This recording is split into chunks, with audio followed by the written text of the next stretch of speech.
ये धरती आपकी, ये जल आपका, ये अग्नि आपकी, ये हवाएं आपकी, ये आकाश आपका, सब कुछ महादेव आपका। ये पंक्ति सुनकर बिल्कुल मुझको कोई संशय नहीं है कि मेरे साहब आज यहाँ उपस्थित नहीं है। मैं उन्हीं के साथ आई, हमेशा हम सब उन्हीं के साथ तो जाते हैं। सोचिए, साहब कह रहे हैं ये धरती आपकी, यानी ये पांचों तत्व की बात साहब कह रहे हैं। 5 तत्व से दुनिया बनी, 5 तत्व से हम और आप बने, ये शरीर बना। शास्त्र कहते हैं और हमारे विद्वान कहते हैं कि जब ये दुनिया नहीं बनी थी, महाशून्य था, कहीं कुछ नहीं था, सब कुछ शांत, कुछ भी घोर नहीं था, अघोर अवस्था में, यानी कि कहीं कोई तरंग नहीं, कहीं कोई हलचल नहीं, महाशून्य था। उस महाशून्य में शिव की जो शक्तियां सोई थी, सुषुप्तावस्था में थी, उस शिव ने, कहते हैं ना, अकेले रहते रहते कभी वो ईश्वर भी तो परेशान हुआ होगा। उस शिव ने इच्छा की, एको हम बहुश्याम, मैं एक हूं बहुत हो जाऊं। और शिव की इच्छा में इतना बल है, इतना बल है कि शिवेच्छा बली यसी, शिव की इच्छा से बड़ा बल कोई नहीं। शिव ने इच्छा की, इच्छा करते ही सृष्टि, यानी ये दुनिया सृष्टि बनी, तुरंत सृष्टि की इच्छा की है और सृष्टि बनी है।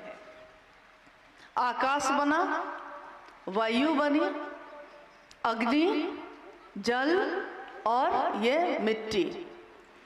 एक बार मैंने साहब से खुद पूछा था कि साहब, हम एक सामान्य इंसान हैं, हम शिव की कल्पना नहीं कर पाते, लेकिन वो शिव, उनमें कितनी ताकत आखिर होगी? आदमी सोच तो सकता ही है, कितनी ताकत होगी, कितनी ऊर्जा होगी। कुछ तो उसके बारे में उदाहरण दिया जा सकता है। साहब ने कहा था, चारों दिशाएं जिसका वस्त्र हो, 4 दिशाएं हैं ना, 4 दिशा हम लोग कहते हैं ना, उत्तर, दक्षिण, पूरब, पश्चिम।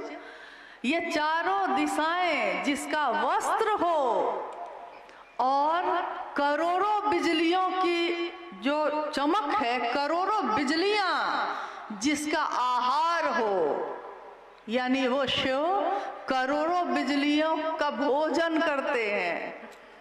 और ये सबसे नीचे का तत्व माना गया है, यानी सबसे स्थूल, नीचे का नहीं, स्थूल, जिस पे हम अपने 5 ज्ञानेंद्रियों से हम उसको छू सकते हैं, सूंघ सकते हैं, स्वाद ले सकते हैं, आंखों से देख सकते हैं, सुन सकते हैं। हमारी 5 ज्ञानेंद्रियां काम करती हैं जिस पे, वो है मिट्टी। और साहब कहते हैं कि ये क्षिति का तत्व जो है, ये मिट्टी का जो तत्व है, इस तत्व में कितनी ताकत है?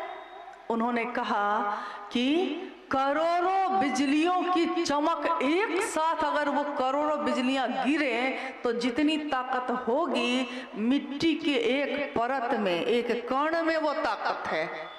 कल्पना करिए जरा, मिट्टी जिसको हम अपने पैरों से रौंद देते हैं, जिसके सीने को फाड़ के बिया लगाते हैं तो अनाज होता है और हम आप खाते हैं। सोचिए, उस मिट्टी की ताकत इतनी है कि आदमी आज तक सोचा कि बना सकेगा, मिट्टी नहीं बना सका। शिव की बनाई हुई 5 तत्वों में से कोई तत्व आज तक कोई इंसान बना नहीं सका। जो है उसका उपयोग या उसका दुरुपयोग कर सका, बना नहीं सका। और वो शिव, उससे थोड़ा और सूक्ष्म जाइए तो जल है, उसमें 4 ज्ञानेंद्रिय काम करती है। उससे थोड़ा और ऊपर जाइए, अग्नि है, 3 ज्ञानेंद्रिय काम करती है। उससे और ऊपर जाइए, हवा है, दो, उससे ऊपर आकाश है एक, और उससे ऊपर चले जाइए तो ज्ञानेंद्रिय काम नहीं करती। न देख सकते हैं, न सुन सकते हैं, न छू सकते हैं, न तो स्वाद ले सकते हैं। सोचिए उस सत्ता से हमारी आपकी क्या औकात होगी कि हम मिल सके, कि हमारे दिलों में उतर सका। वो हुआ कैसे? ये इस काल खंड में, इस दुनिया में ये काम हुआ कैसे?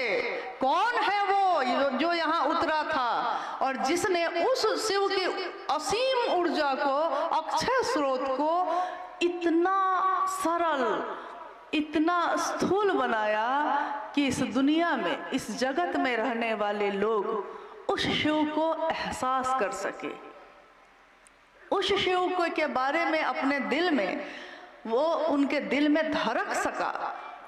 और यहाँ तक कि अभी आपने भजन सुना, भाई चंदन जी गा रहे थे,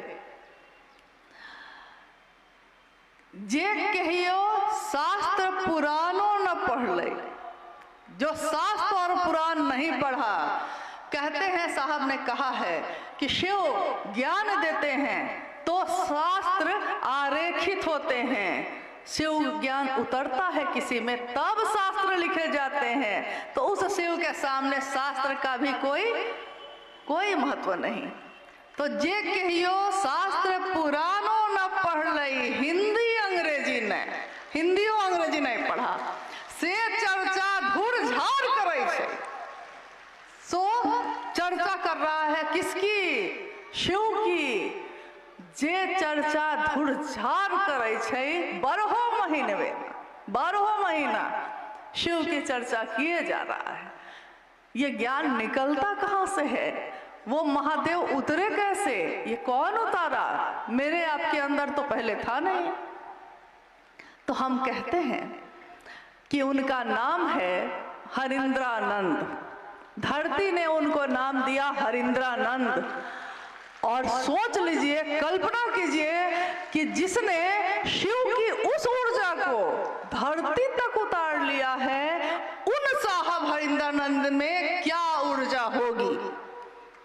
जो आए शरीर में, दिखे सामान्य, साधारण ढंग से कुर्ता पजामा पहने हुए, सामान्य व्यक्ति की तरह पान खाते हुए, मुस्कुराते हंसते हुए, दुख और सुख सहते हुए, धरती की चोटें बर्दाश्त करते हुए, वो कौन है जो आए भी, इस धरती पे रहे भी, और शरीर से, इस धरती से शरीर नष्ट हुआ। 5 तत्वों का शरीर था, 5 तत्वों में मिल गया, लेकिन ये 5 तत्व किसके हैं?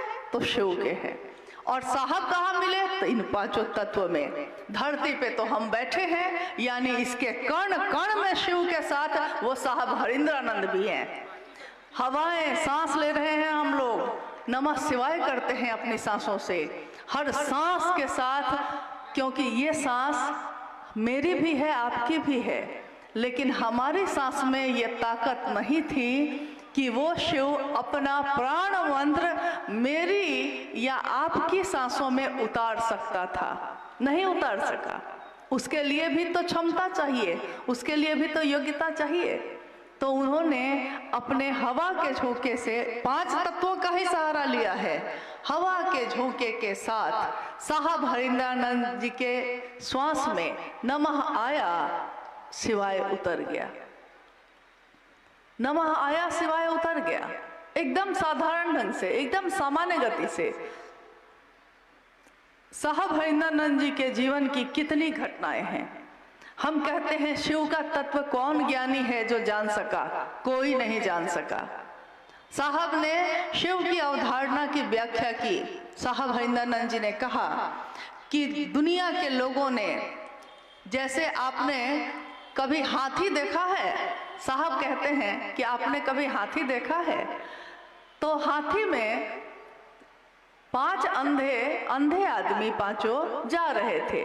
रास्ते में एक हाथी था। एक अंधे आदमी ने उस हाथी के पैर को पकड़ लिया और दूसरे लोगों ने पूछा उससे कि हाथी कैसा है? तो उसने कहा कि खंभा जैसा है, क्योंकि हाथी का पैर तो खंभा जैसा था। किसी ने उसका सूंड पकड़ा तो दूसरे लोगों ने पूछा कि तुमको हाथी कैसा लग रहा है?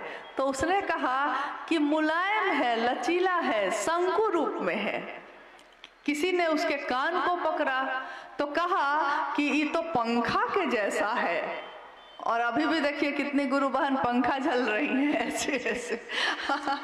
महादेव के बारे में भी साहब ने कहा कि ये हम सब जो दुनिया के लोग हैं ना, इस दुनिया का ज्ञान ऐसा ही ज्ञान है कि हम शिव को जितना जानते हैं, कोई कहता है शिव पंखे जैसा है, कोई कहता है खंभा जैसा है। यानी जिसको जो रूप में मिला शिव, उसने शिव को वही नाम दे दिया। दुनिया के लोगों ने शिव को नाम दिया महाकाल, महामृत्युंजय, महायोगेश्वर, महाऔढ़ेश्वर, शमशानी निहंगी और उमा के पति का भी भजन ही सुन रहे थे हम लोग, चर्चा भी सुन रहे थे। हे नीलम तोहरो सजनवाना, सुन रहे थे हम लोग। दीदी नीलम आनंद जी का नाम लिया जा रहा था कि हे नीलम तोहरो सजनवा ना, तोहरो सजनवा कुछो न बुझो, ओ घर धरनवा ना। ये गौरा के लिए है और सही बात है। कैसे है वो ओढ़र धरनवा? शिव के तत्व को जब हम नहीं समझ पाए तो हम शिव के शिष्य के तत्व को समझ पाएंगे? अगर वो हमारे नजदीक ना आना चाहते तो हम साहब भैरवानंद जी का दर्शन इन आंखों से नहीं कर सकते थे। अगर वो हमारे पास हमको न बैठाते तो हम उनकी वाणी को सुनने की क्षमता हमारे इन कानों में नहीं थी। लेकिन उन्होंने बैठाया, दुनिया के लोगों को सुनाया, शिव का संदेश दिया, शिव की तरफ चलने का रास्ता दिखाया। ऐसा रास्ता, ऐसा राजमार्ग बनाया जिस पे दुनिया के सारे लोग चल सकते थे। तो उसमें एक घटना है तो बहुत सारी, असंख्य घटनाएं। न तो कागज उतनी बड़ी है, न तो कलम उतना है, न तो स्याही उतनी है कि उनकी सारी घटनाओं को, उनके जीवन को कोई लिख सके। इतना तो किसी के पास कागज कलम स्याही नहीं है। लेकिन यही बगल में एक जिला है मधेपुरा, वहाँ के एक पुराने गुरु भाई हैं हरि बाबू साहब आए थे उनके घर। और मैं उस समय उस संयोगवश उस यात्रा में शामिल नहीं हो पाई। जब साहब लौट कर आए तो साथ गए गुरु भाइयों ने कहा कि साहब को भी समझना बड़ा मुश्किल है। तो हम लोग पूछते थे, अगर नहीं जा पाते थे तो पूछते थे क्या हुआ, कैसे हुआ, साहब ने क्या कहा, लोगों ने क्या कहा। तो गुरु भाइयों ने बताया कि साहब कुर्सी पे बैठे थे, कुछ गुरु भाई लोग इधर खड़े थे, कुछ गुरु भाई बहन इधर खड़े थे। अब साहब यहाँ बैठे हैं तो कोई उधर से गुजर नहीं रहा है। लेकिन एक काम आ गया तो एक गुरु भाई बाईं तरफ से दाईं तरफ जाने लगा। तो जब वो गुरु भाई जाने लगे तो उनको लगा होगा ना कि साहब बैठे हैं तो प्रणाम कर लेते हैं। तो वो गुजरते गुजरते साहब को प्रणाम करने लगे। तो साहब हमेशा कहते थे कि जानती हो, हर जिला के लोग अलग अलग तरह से प्रणाम करते हैं, सबका अपना अपना स्टाइल है। तो सहरसा का क्या है? तो सहरसा का ऐसे है। साहब कहते थे कि सहरसा के लोग ऐसे प्रणाम करते हैं। तो गुरु भाई ने साहब को प्रणाम किया। साहब बैठे शांत थे, जैसे ही देखा कि प्रणाम कर रहा है बिगड़ गए, पूरा बिगड़ गए। गुस्सा होके बोलने लगे कि इतने प्रेम से, इतना बढ़िया से हमको प्रणाम कर रहे हो, इतना से तो महादेव को प्रणाम करते ना, इस भाव से महादेव प्रणाम करते तो महादेव ही मिल जाते। अब दूसरे गुरु भाई लोग तो देख रहे थे। वो गुरु भाई तो बेचारा चेहरा नीचे करके चुपचाप चला गया। कुछ देर के बाद दूसरे गुरु भाई को भी उधर जाने का काम पड़ा। अब पहले का हाल तो उसने देख लिया था कि क्या हुआ था पहले के साथ। तो जब दूसरे गुरु भाई जाने लगे तो उन्होंने साहब को प्रणाम नहीं किया, क्योंकि पहले का हाल देखा था ना, अभी अभी तो डांट पड़ी थी, तो बिना प्रणाम कर किए जाने लगा। साहब फिर बिगड़ गए, साहब फिर बिगड़ गए। उन्होंने कहा कि जो मुझको प्रणाम नहीं कर सकता है वो महादेव को क्या प्रणाम करेगा। देखिए ये तो शिव के शिष्य का तत्व है, जो हम शरीर में आए लेकिन हम आप नहीं जान सके। तो ये शिव को गुरु बनाने की बात, शिव के तरफ चलने की बात और तीनों सूत्र करने की बात साहब हरिनानंद जी ने जो बताया है जगत के लोगों को, इस बात में शिव से जो उतरी हुई ऊर्जा है उनमें, अगर हम उनके आंखों के अनुसार, उनकी सोच के अनुसार, उनके सपने के अनुसार इस काम को करते हैं, इन तीनों सूत्रों को करते हैं, तो जानते हैं वहां न तो मेरी ताकत काम करेगी न आपकी, वहां काम करेगी स्वयं उन्हीं की ऊर्जा, उन्हीं की ताकत। क्योंकि उन्होंने कहा कि जहां भी मेरे विचार जाते हैं मैं ही तो जाता हूं, लेकिन हमको याद रखना होगा कि ये विचार उनके हैं। क्योंकि जब जगत में हम जाते हैं तो बहुत जगह ऐसा भी होता है कि सामने वाले को लोग पकड़ लेते हैं, ये भैया यही हमको जोड़े हैं, ये दीदी यही हमको जोड़ी हैं, तो मेरे लिए तो सब यही न है।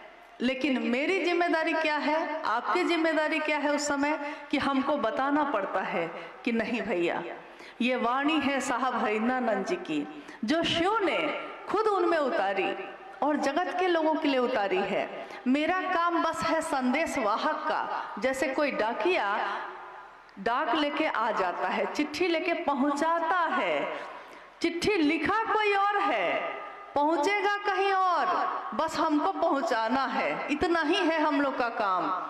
तो याद रहे कि सड़क पे चलते थे हम, जैसे कोई सांप सड़क पे चलता है तो लोग डर जाते हैं और लाठियों से उसको मार मार के भगा देते हैं, लेकिन उसी सांप को गलती से भी अगर वो शिवलिंग पे चला जाता है तो उसकी पूजा होती है।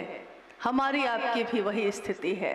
शिव की बात करते हैं तो पूजा होती है, शिव की बात करते हैं लोग सम्मान देते हैं, प्यार देते हैं। जिस दिन अपनी बात कहने लगेंगे कोई प्रणाम नहीं करेगा, कोई प्रेम नहीं करेगा। तो मेरे गुरु शिव की बात, आपके गुरु शिव की बात लोगों तक इस जीवन में हम पहुंचा सके, दीदी नीलम आनंद जी के सपने को पूरा कर सके। उनकी आंचल की छाया क्या अभी इस मैदान में नहीं है? क्योंकि कल तक तो इस मैदान में बहुत धूप थी, आज ये छाया कैसे हो गई है? कल तक तो बहुत धूप थी।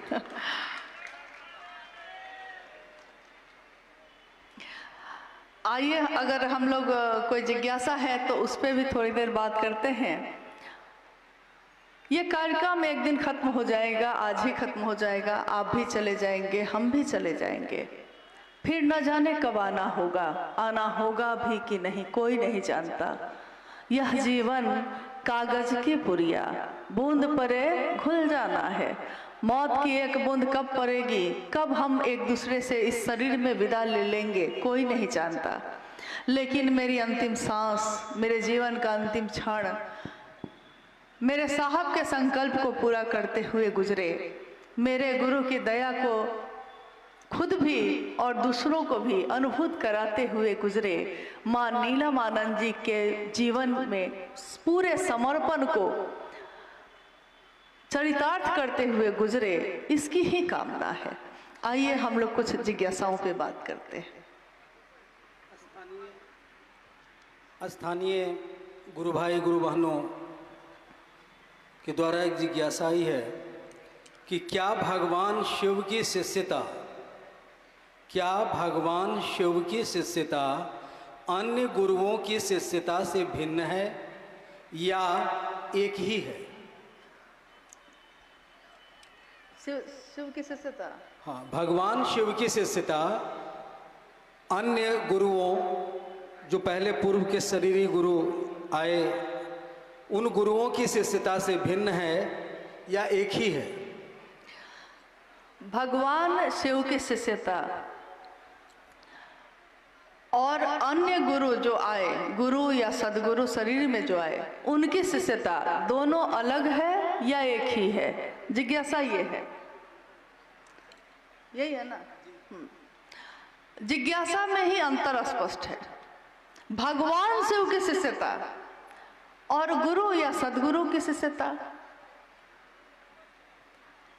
इतना भारी अंतर है, इतना भारी अंतर है कि इसकी तुलना ही नहीं की जा सकती। मतलब इतना बड़ा अंतर है। जिस भगवान शिव की शिष्यता की बात की जा रही है, उनकी इच्छा में ये बल है कि कितनी सृष्टि बनती है और टूटती है। पल प्रति पल ये दुनिया टूट रही है, बन रही है। उनकी इच्छा में इतना बल है। शिव चाहें तो अहेतुकी होती है उनकी दया। वो जब चाहें जिसको शिव बना दें, जब जो चाहे जिसको दे दें, कुछ भी दे सकते हैं वो। तुम त्रिभुवन गुरु वेद बखाना। त्रिभुवन मतलब देवलोक, मृत्युलोक, नागलोक, यानी देवलोक हो गया जो आकाश के ऊपर एक जो है, धरती मृत्युलोक, धरती के नीचे जो पाताल लोक है यानी नागलोक। तुम त्रिभुवन गुरु वेद बखाना। तीनों भवनों के, तीनों त्रिभुवन के तुम क्या हो? गुरु हो। और बाकी क्या है? हैं गुरु, वो भी हैं, लेकिन क्षमता का अंतर है। आवेश है और गुरु में भी है। वो भी शरीर से रह के भी आपको हमको शिव की तरफ ले जा सकते हैं, लेकिन बहुत बड़ा लंबा रास्ता है, बहुत शक्ति युक्त भक्ति करने का रास्ता है। लेकिन शिव के साथ ऐसा नहीं है।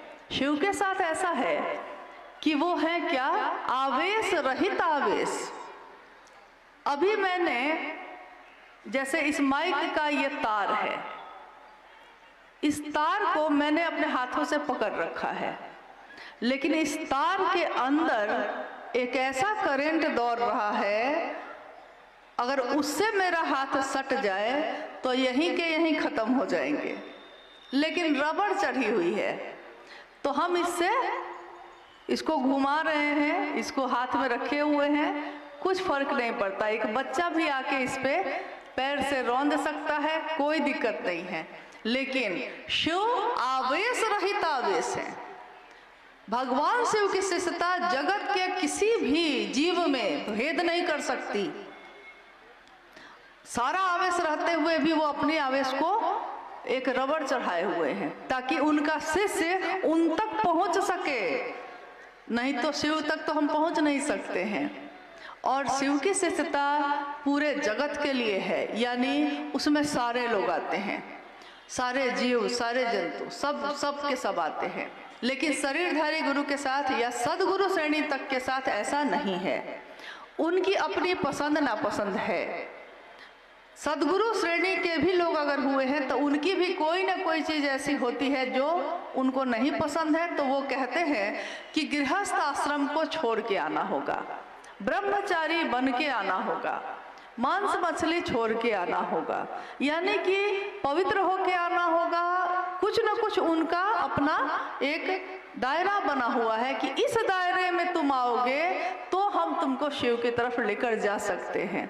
लेकिन भगवान शिव की शिष्यता वो कहती है, कुछ नहीं आता है तुमको तब भी, पवित्र हो या अपवित्र हो तब भी, अमीर हो गरीब हो, अलग जाति के हो, अलग धर्म के हो, मतलब कोई भी अंतर अगर आपके मेरे बीच है इस धरती पे, लेकिन शिव के सामने ये सारी संकीर्णताएं तिरोहित हो जाती हैं, खत्म हो जाती हैं।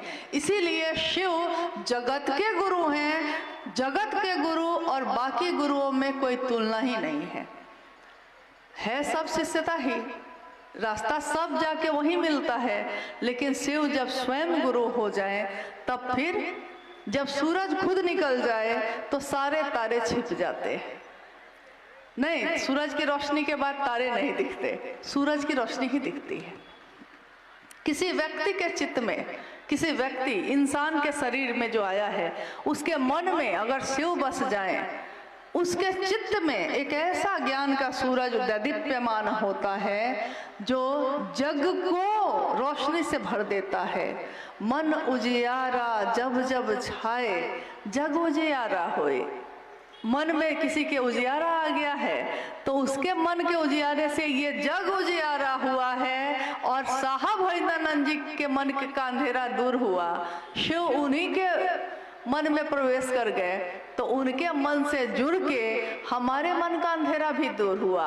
हमारी क्षमता कुछ नहीं, लेकिन अगर एक पतला सा तार भी उसमें अपने को जोड़ ले तो उस तार की में भी वही रोशनी आ जाती है। रोशनी सबकी एक ही है। तो भगवान शिव की शिष्यता सब चीजों से अलग है। और कोई है?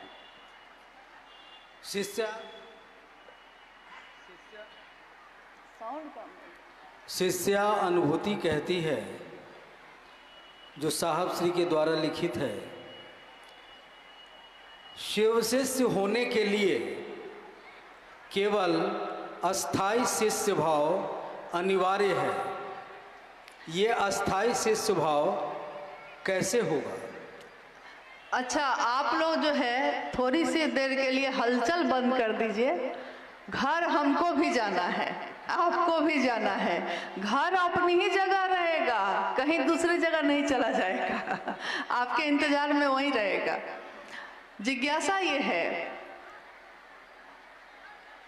कि शिव की शिष्यता में एक ही चीज अनिवार्य है, अस्थाई शिष्य भाव। अस्थाई शिष्य भाव यानी कि जिसमें निरंतर ठहराव हो, ठहर गया हो वो, और उसमें निरंतरता है। ये नहीं कि आज शिव बहुत अच्छे लगते हैं, कुछ दिन के बाद अच्छे नहीं लग रहे हैं, फिर कुछ दिन छोड़ दिए। घर में कोई घटना हो गई है, दुख हो गया है तो छोड़ दिए, बोले कि महादेव महादेव बहुत कर लिए, अब कुछ दिन बाद करेंगे। महादेव महादेव इतना किए, देखिए महादेव दुख दे दिए, कह के छोड़ देते हैं। यानी हम कभी उस विचार को पकड़ते हैं, कभी छोड़ते हैं। लेकिन एक विचार अगर मन में ठहर जाता है, जैसा साहब के साथ हुआ, उनके मन में एक विचार ही तो आया था, ठहर गया, ठहरा ही रह गया, निरंतर ठहरा रह गया। शिव मेरे हैं, दूसरों के भी हो सकते हैं। नतीजा क्या हुआ कि शिव शिष्यता व्यापक होती चली गई, क्योंकि वो ठहरा रह गया। अगर वो बदलते रह जाते तो कभी भी इतने बड़े स्तर पे, इतने विस्तार में शिव की शिष्यता नहीं जा सकती थी। लेकिन शिष्य भाव अस्थाई होना बहुत कठिन है। अस्थाई हो जाएगा तो आप रोटी बनाते रहिएगा, तावा चढ़ाए हुए हैं ना, रोटी चढ़ाए हैं उस पे, पता चलेगा महादेव में मन ऐसा खोया हुआ है कि रोटी के जगह पे हाथ ही को रख दीजिएगा, हाथ जल जाएगा। तो देखिएगा क्या हुआ। तो देखते हैं कि अरे रोटी के जगह पे हाथी को रख दिए हैं। यानी अपने शरीर की सुध बुध भी खो जाती है जब अस्थाई शिष्य भाव आ जाता है। इसलिए है जरूरी कि थोड़ा सा कमी बनी रहे ताकि महादेव तुम बने रहो, क्योंकि तुम्हारे साथ मिल जाएंगे। अस्थाई तो हो सकता है, तुम चाहो तो क्या नहीं हो सकता। कीम न सिद्धते भूतले, हे महादेव क्या ऐसा है इस भूतल पे जो तुम चाहोगे तो नहीं सिद्ध होगा। सब कुछ हो सकता है। अस्थाई शिष्य भाव भी हो सकता है, शिव हो सकते हैं, शिव हो जाते हैं हम लोग। लेकिन शिव भोग और मोक्ष दोनों देते हैं। साहब की ही लिखी हुई पंक्ति है शिष्यानुभूति में, वो शिव भोग और मोक्ष दोनों देते हैं। साहब ने एक दिन पूछा, रांची में हम लोग बैठे थे, साहब ने पूछा कि आप लोगों ने शिव को अपना गुरु माना है, क्यों माना है? क्या भोग और मोक्ष के लिए माना है? तो किसी ने कहा कि हाँ, किसी ने कहा नहीं। साहब ने कहा कि ये बताओ महादेव का शिष्य कौन होता है? महादेव का शिष्य यानी कि महादेव का आदमी, यानी कि महादेव का गण, महादेव के लोग। और महादेव का लोग जो होगा उसका मिजाज भी तो महादेव के जैसा बना रहेगा। तो भोग हो तो भोग लेगा, मोक्ष हो तो ले लेगा, लेकिन न तो मोक्ष के पीछे भागेगा न तो भोग के पीछे रोने बैठेगा। दोनों रूप में उसका मिजाज बना रहेगा, क्योंकि महादेव ने जो भी दिया है सब स्वीकार है। अच्छा से अच्छा, बुरा से बुरा, सुख भी दुख भी महादेव आनंद देते हैं।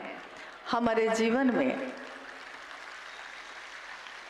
जीवन में सुख है, दुख है। ये कोसी का क्षेत्र, जब आगे चल के पूरा कोसी का क्षेत्र हम देखते हैं, हर मौसम में अलग अलग माहौल मिलता है। कभी बाढ़ आ जाती है, कभी पानी घर में चला जाता है, नावों से चलते हैं हम लोग। लेकिन यहाँ भी हमारे जीवन में ऐसे ऐसे चमत्कार होते हैं। जैसे अभी हम लोग जब 2 तारीख को हम लोग खगड़िया से बेगूसराय आ रहे थे, रास्ते में कुछ गुरु भाई गुरु बहनों से भेंट हुई। एक गुरु भाई ने कहा, उसमें अपनी अनुभूति बताने लगे वो, और खोजने लगे कि अरे वो गुरु बहन यहीं पे थी अभी। तो मैंने उनसे पूछा कि बात क्या है, सो ना बताइए। उन्होंने कहा कि महादेव कैसा कैसा दया करते हैं। देखिए ना, पिछली बार क्या हुआ कि वो गुरु बहन चर्चा में गई हुई थी और खेत में आग लग गई। चारों तरफ से बीघा का बीघा खेत जिसमें गेहूं लगा हुआ था, और गेहूं जब अगर में आग लग जाए तो और छिटक छिटक के गिरता है, दूसरे जगह भी आग लगा देता है। सारे खेत जल गए और इसका 5 कट्ठा में जो गेहूं था वो बचा रह गया। चारों तरफ के खेत जल गए, बीच में 5 कट्ठा का खेत इसका था, उसमें गेहूं बचा हुआ है। तो बाद में इसके लिए भीड़ आने लगी देखने के लिए। मैंने उनसे पूछा क्या देखने के लिए। उन्होंने कहा, देखिए बहुत मार्के की बात है ये। मैंने उनसे पूछा क्या देखने के लिए, तो उस गुरु भाई ने उत्तर दिया कि जो बच गया था खेत, उस खेत को देखने के लिए। रास्ते में मैंने कहा कि देखिए कितनी समझ आ गई है हम लोग को। जो जल ही गया, जो नष्ट ही हो चुका है, उसको क्या देखना, जो बचा है उसको देखिए ना। दुनिया क्या देती है छोड़िए ना, शिव की शिष्यता बची है ना हृदय में। साहब और दीदी है ना, साहब दीदी बैठे हैं हमारे सीने में, वो तो बैठे हैं ना। उनकी खूबसूरती तो देखिए, उनकी सुगंध तो देखिए, उनकी सुंदरता तो देखिए। और आइए हम सब भी इस जगत में जहाँ तक हमारी क्षमता है, जहाँ तक हमारा शरीर साथ देता है, हम इस संवाद को जन जन तक पहुँचाए। हरिंदर कहते हैं, हरिंदर साहब हरिंद्रानंद जी कहते हैं, शिव है गुरु, इनको जन जन प्रतिष्ठित करो। जन जन व्यक्ति को मत देखना कि वो अमीर है कि गरीब, मत देखना कि वो कुरूप है कि सुंदर, वो जीवित है, वो जीव है। जन जन प्रतिष्ठित करो, जर्रे जर्रे के शिव हो गुरु, सैलाब ऐसा ही ला दोगे तुम। ये साहब की वाणी है। उन्होंने कहा शिव शिष्यता एक जागरण है, प्रचार की जरूरत इसको नहीं है, ये तो हवाएं काम कर जाती हैं। जागरण है, हर व्यक्ति के दिल में वो शिव जग गया है। तभी तो आज लोग कहते हैं शिव को गुरु मान के हमने क्या पाया। हमने वो पाया है जो इस दुनिया में आज तक किसी ने नहीं पाया। एक बच्चा, उसको कुछ भी दे दीजिए वो चुप नहीं होता जब तक कि उसकी माँ नहीं आती है। तो हमने उसको पाया है जिसको पाके ये जग इतर आया है। हम तो उसको पाके बैठे हैं, उससे ज्यादा अब क्या चाहिए। कोई कहे कि महादेव चाहिए कि भोग और मोक्ष चाहिए, तो क्या कहेगा महादेव का चेला? आप बताइए क्या कहेगा। क्योंकि एक दिन साहब ने हम लोगों से ये पूछा था कि महादेव का चेला क्या दुख से पागल हो जाएगा, क्या महादेव का चेला सुख में बौरा जाएगा। भोग और मोक्ष दोनों रखे हैं और शिव खड़े हैं आपके वहां, आप किसको चुनिएगा। हम सब ने एक स्वर में कहा था महादेव को, भोग भोग लेंगे, मोक्ष की चाहत नहीं है। साहब ने खुद अपने बारे में लिखा है, न मैं जगतार्थी हूँ, न मैं मोक्षार्थी हूँ, न जगत की चीज़ों का मुझको कोई लोभ है, न तो उसके प्रति आकर्षण है, न तो मोक्ष का कोई आकर्षण है। मेरे शिव मुझको अच्छे लगते हैं, बस अच्छे लगते हैं, इतने अच्छे लगते हैं, इतने अच्छे लगते हैं कि छाप तिलक सब छीनी रे तो से नैना मिला के। सारे छाप तिलक जब से तुमसे नैना मिल गई है, नैन मिल गए हैं। अब मुझको लगता है कि समय ज्यादा हो रहा है और जिज्ञासा की जरूरत है। जिज्ञासा है। आप लोग जाना चाहते हैं या एक जिज्ञासा पे और बात हम लोग कर सकते हैं? मतलब समय है, बैठ सकते हैं, ठीक है। और तो ये एक जिज्ञासा पे और बात। हाँ, ये जिज्ञासा रविंद्र गुरु भाई फारबिसगंज अररिया कह रहे हैं कि बरखा दीदी से ही मुझको उत्तर चाहिए। हम अपने गुरु शिव के दया के पात्र कैसे बनेंगे? हम अपने गुरु शिव की दया के पात्र कैसे बनेंगे? हम अपने गुरु शिव की दया के पात्र कैसे बने?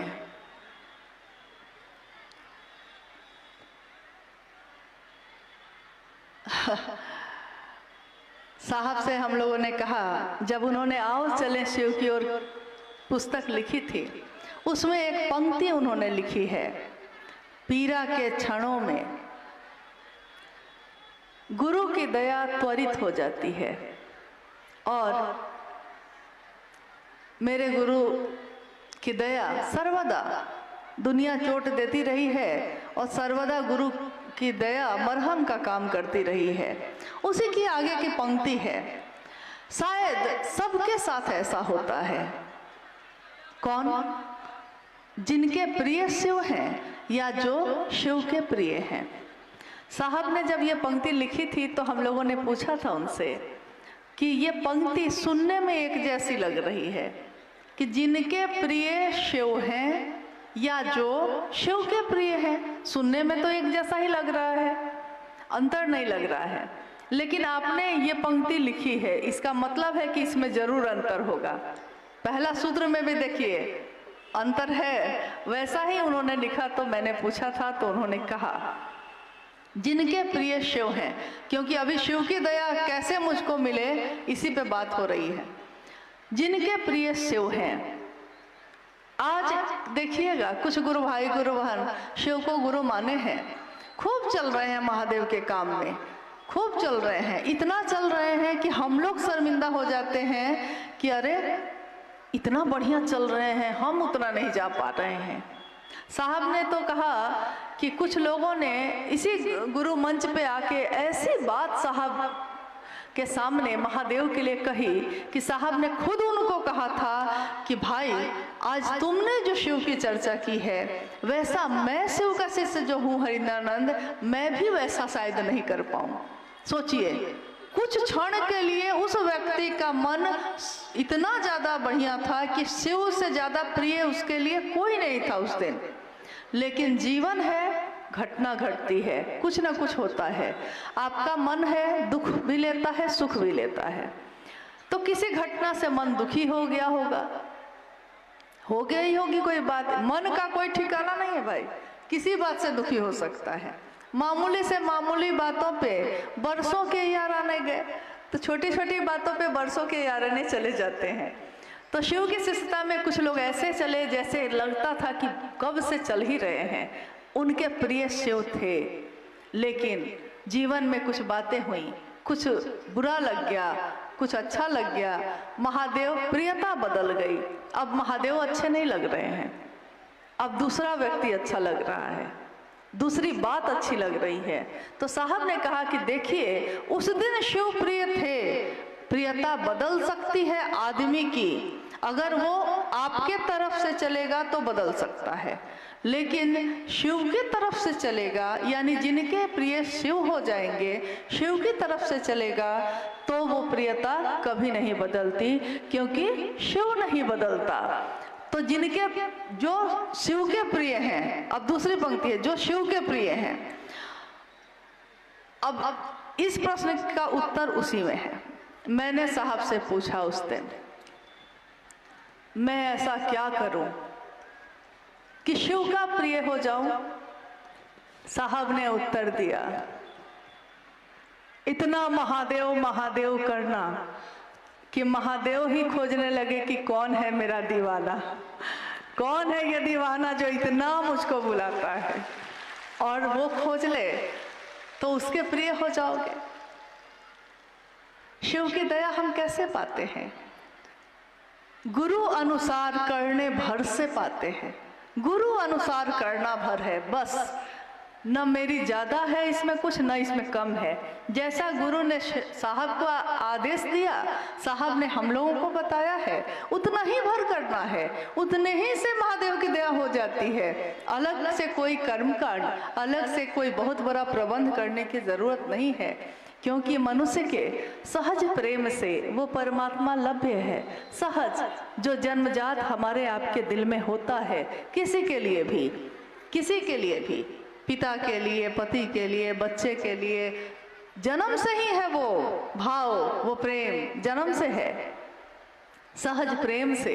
उसी तरह के सहज प्रेम से वो परमात्मा भी मिल जाता है, वो शिव भी मिल जाते हैं। लेकिन बात ये है कि शिव के लिए शिव को चाहना होगा, जो साहब ने किया। हम इस क्षेत्र की बात करते हैं या भारतवर्ष के किसी भी क्षेत्र की बात करते हैं, लोग कहते हैं, और साहब ने भी हमेशा कहा है, साहब ने हमेशा इस बात को कहा कि विचार भी किया है तो ठहरे रहो, ठहरो, विचार में ठहरो।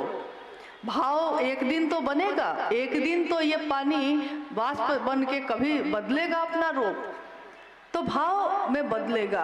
भाव भी टूट सकते हैं, भाव में भी रुके रहो, रुके रहो। कैसे हो सकता है? तीनों सूत्र करने से हो सकता है।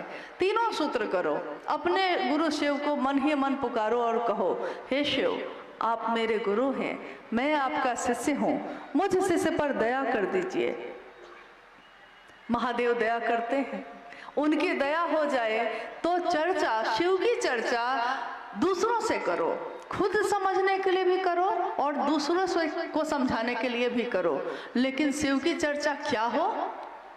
तमाशा नहीं है, ये तमाशा नहीं है, ये खिलवाड़ नहीं है कि कहीं भी हम शिव चर्चाओं का आयोजन कर दें। बहुत सोचना पड़ता है, बहुत सोच समझ के करना चाहिए।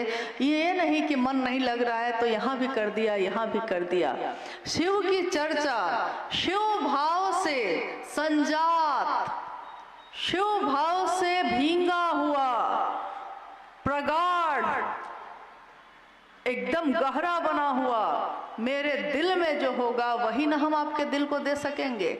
जो मेरे पास होगा ही नहीं, हम आपको क्या दे सकेंगे? तो शिव की चर्चा स्वयं को और समूह को, दोनों को शिव भाव से आप्लावित करती है। दूसरा सूत्र, तीसरा, शिव का नमन करना। शिव को पंचाक्षर मंत्र से प्रणाम करने की बात भी साहब ने कही कि आप कर सकते हैं। नमः शिवाय मंत्र, प्राचीन समय से ये मंत्र चलता आया है, लेकिन ये मंत्र शिव का प्राण मंत्र कहा गया। शिव के प्राण, यानी शुरू में मैंने कहा अभी कि सबसे पहला तत्व बना था आकाश और शब्द बना था सबसे पहले। तो जैसे ही आकाश बना और शब्द बने, पहला शब्द बना था नमः शिवाय। नमः शिवाय यानी इस सृष्टि के बनने में, इस सृष्टि को प्राण देने वाला जो मंत्र है वो है नमः शिवाय। शिव के समग्र स्वरूप को, संपूर्ण शिव के स्वरूप को हम चले थे जगत गुरु शिव का सहारा लेकर, लेकिन वही शिव नीचे तक आकर, हमारे आपके चेतना के स्तर तक आकर धीरे धीरे अपने समग्र रूप से मिलवाते हैं। स्वरूप जो उनका है संपूर्ण, भगवान शिव के शिष्यता, भगवान शिव से मिलवाते हैं। नमः शिवाय मंत्र शिव के समग्र स्वरूप को प्रणाम निवेदित करता है। इन तीनों सूत्रों की परिधि में ही सब कुछ है। गुरु मानकर अगर किसी ने आपको 3 सूत्र नहीं बताया होता, तब भी आप क्या करते? ये साहब ने एक बार कहा था साहब ने कहा था कि मैंने जब शिव को गुरु बनाया था भगवान समझ के बनाया था, और मेरे पास 3 सूत्र नहीं थे। आपको मैंने दिया है लेकिन मेरे पास नहीं थे। मैं शिव का शिष्य बना या नहीं बना? बना। कैसे? साहब ने कहा मेरे गुरु शिव ने मुझको अनुभूत करा दिया, बोध करा दिया कि उनकी दया के बिना यहाँ पत्ता भी नहीं हिलता है। शिव और शक्ति के प्रेम के बिना तो घास की एक पत्ती तक नहीं उगती। शिव की दया के बिना यहाँ कुछ भी नहीं होता, सब कुछ उनकी दया ही है। यह शिव ने बोध करा दिया तो उन्होंने पहला सूत्र बनाया। शिव की चर्चा करने से परिणाम आने लगा, और ध्यान कहा जाता है कि भारत देश में ध्यान की अनुपम विधा मानी गई है। ध्यान को बहुत अनुपम विधा मानी गई है। किसी एक बिंदु पे अपने मन को एकाग्र कर लेना, ठहर जाना, शांत हो जाना, यह है ध्यान। और शिव की चर्चा कोई कर्म कांड नहीं करती, लेकिन शिव की चर्चा करते करते हमारा मन सिर्फ अपने गुरु शिव पे केंद्रित हो जाता है। इसीलिए दूसरा सूत्र, शिव की चर्चा ध्यान की अनुपम विधा है। आज तक हम लोगों ने कुछ न क्रिया न साधना, कुछ क्रिया न साधना, कुछ नहीं आता, न साधना न क्रिया न मंत्रों का जप, कुछ नहीं होता। बस महादेव महादेव रटते हैं, और देखिए शिव की चर्चा ध्यान की अनुपम विधा बन जाती है। तीसरे सूत्र में उन्होंने कहा कि शिष्य अपने गुरु को प्रणाम नहीं करेगा तो करेगा क्या? प्रणाम तो करेगा ना। तो उन्होंने इन तीनों सूत्रों को पिरोया और हम सबको दान कर दिया। ऐसा दान किया, ऐसा दिया कि अपना सर्वस्व ही दे दिया। लेकिन उन्होंने एक बात जरूर कही कि एक निष्ठता और समर्पण अपने गुरु के कार्य के लिए जरूर रखना। एक निष्ठता यानी गुरु कार्य में बेईमानी नहीं होनी चाहिए। न तो मेरे द्वारा न तो कोई दूसरा करता है तो उसको भी समझाने की कोशिश करिए कि वो ऐसा ना करे, क्योंकि ये शिव की शिष्यता है। महादेव की आंखें तुरंत लाल होती हैं। जितने वो करुणावतारम हैं उतनी ही उनकी आंख लाल भी होती है। उनको ये पसंद नहीं कि शिखर के शासन पर बैठकर कोई दूसरों पे शासन चलाए, ये शिव को पसंद नहीं। तो हम शिव के शिष्यों को भी ये काम करने की कोशिश कभी नहीं करनी चाहिए। कोई गुरु भाई गुरु बहन मेरा गुरु भाई गुरु बहन है, मेरा शासन उस पर नहीं चल सकता। गुरु का शासन चलता है, मेरा नहीं, आपका नहीं। चलिए, भगवान शिव की शिष्यता के बारे में हम लोगों ने आज बात की। साहब हरिंद्रानंद जी की वाणी को याद किया। हमारे साहब के साथ हम सब इस स्थान पे आए। अपने साहब से ये याचना है कि मेरे मन में फैले अंधेरे को ए साहब दूर करिएगा, सत्य की राह दिखाइएगा, क्योंकि हम लोग भ्रमित हैं, समझ नहीं पाते। ये हमारा दोष नहीं है, ये हो जाता है जगत में, हम जानबूझ के ऐसा नहीं करते। गलतियां होती हैं शिष्य से और गुरु माफ करते हैं। गुरु का रास्ता साहब हरिंद्रानंद जी ने दिखाया है, वो साहब भी हम सबको माफ करें, अपने गले से लगाएं। और गले से वो लगाते ही आए हैं। हम ही उनको कभी पकड़ते कभी छोड़ते रहे हैं, लेकिन उन्होंने हम सबको कभी नहीं छोड़ा। अगर उन्होंने छोड़ा होता तो हम सब आज यहाँ होते ही नहीं। आप सभी के चरणों में प्रणाम है। आप सब कृपया धीरे धीरे अपने घर को प्रस्थान करिए। हम सबका आना सफल हो, आप सभी के चरणों में प्रणाम है।